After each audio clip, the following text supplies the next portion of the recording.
surprised at the reaction you got, and how soon after you posted them did all these comments come pouring in? Yeah, I was very surprised by the reaction that they received. I mean, I've shot photos of my children since they were born, and I've never had any kind of a response, anything close to this.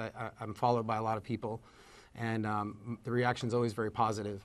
I think that when this started to happen, for me, it was just a shock. I didn't know where it was coming from, and I think that's part of the problem, is that it was very anonymous. And you say, I thought it was very poignant, you say the problem is with the overt sexualization of the human form. Right. And not the problem with the pictures, it's how others view the pictures of your little girl, saying, look, this is how kids act, they're not aware of their body, and I want to allow my daughter to feel this way while she's a child. Yeah.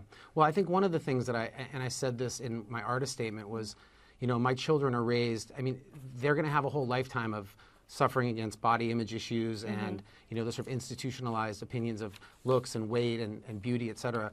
And I try very hard to make sure that my kids feel comfortable in their own skin and feel confident in who they are. And I think that letting them just behave the way they behave is a natural part of childhood, and I don't want to repress that in any way. Wyatt, what about the people online whose intentions are not good, who troll the internet looking for children, who may not have pants on, may not have a top on? It does exist out there, as you know. Were you ever concerned about what other people may see or want to do if they see your daughter?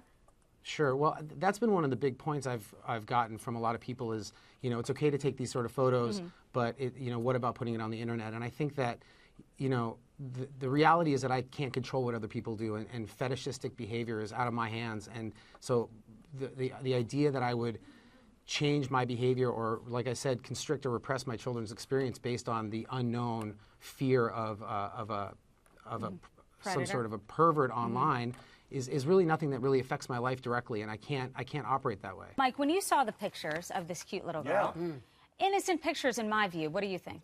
I think so, absolutely. In fact, you know, for years, when you're coming up the escalator from the trains, coming from the terminals at Hartsfield-Jackson Airport, there's a picture similar to one of these of a girl in Centennial Olympic Park about her same age. It was there for the Olympics, and it's been there for years. No one ever said anything about that.